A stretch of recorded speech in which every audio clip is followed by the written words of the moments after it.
Assalamualaikum warahmatullahi wabarakatuh. Sahabat-sahabat yang beriman di mana kau berada, kali ini channel Ruang Cerita akan membahas tentang, beginilah orang saleh dan yang mati syahid saat di akhirat.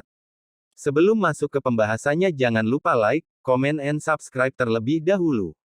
Semoga channel Ruang Cerita bisa memberi manfaat bagi kita semua, amin. Gus Baha menuturkan dalam ngaji terbarunya bahwa orang yang sering beramal saleh dan yang mati syahid karena perang akan lebih berat hisapnya di akhirat nanti. Hal tersebut, tutur Gus Baha, merupakan konsekuensi yang sudah jelas jika memilih berjuang di jalan syariat Islam. Menurut ulama ahli tafsir asal Rembang, yaitu Gus Baha menjelaskan dalam kajian dan ceramahnya terkait tafsir Al-Quran mengenai hal itu. Gus Baha menjelaskan bahwa hal ini cukup beralasan, sebab penderitaan yang dirasakan saat berjuang di jalan Allah Subhanahu wa Ta'ala sangat berat. Tutur Gus Baha, saat menceritakan kisah perjuangan para sahabat Nabi Muhammad SAW saat berjuang dalam perang. Menurut penjelasan Gus Baha, para sahabat pernah mengeluh dengan alasan takut terluka dan terus dirundung kekhawatiran. Ucap Gus Baha, mereka yang melakukan hal ini yakni mengeluhkan keadaan dan takut terluka akan menerima konsekuensinya dari Allah Subhanahu wa Ta'ala.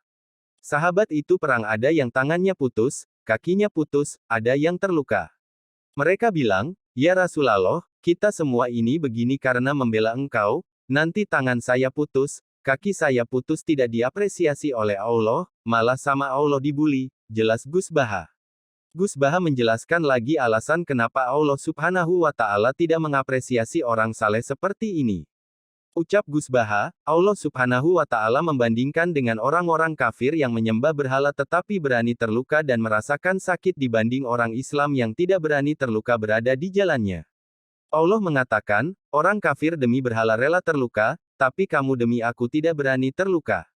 Jika kamu sakit karena perang, memangnya orang kafir tidak sakit?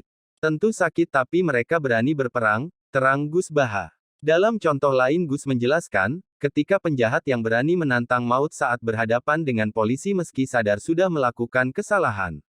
Padahal kata Gus Baha, ketika ada seorang ulama yang mendapatkan tantangan sedikit, langsung jera karena merasa takut. Hal ini menurut Gus Baha, bahwa orang saleh dan yang mati syahid akan lebih berat saat dihisap di hari akhirat nanti dibandingkan orang-orang zalim. Kamu jadi kiai dapat tantangan sedikit saja kapok karena takut. Bandar narkoba demi keburukan saja berani menantang maut, sementara kamu demi kebaikan tidak berani. Makanya, nanti hisap paling berat adalah orang saleh dibandingkan dengan orang zalim, ucap Gus Baha. Dalam hal ini, Gus Baha menegaskan agar kita jangan takut ketika berjuang di jalan Allah Subhanahu wa Ta'ala. Ketika kita takut saat berbuat kebaikan, maka Allah Subhanahu wa Ta'ala akan membandingkan kita dengan orang yang berani melakukan perbuatan dosa. Itulah penjelasan Kiai Haji Bahaudin Nur Salim atau terkenal dengan panggilan Gus Baha mengenai orang saleh dan orang yang berjihad. Cukup sekian dari channel Ruang Cerita. Wassalamualaikum warahmatullahi wabarakatuh.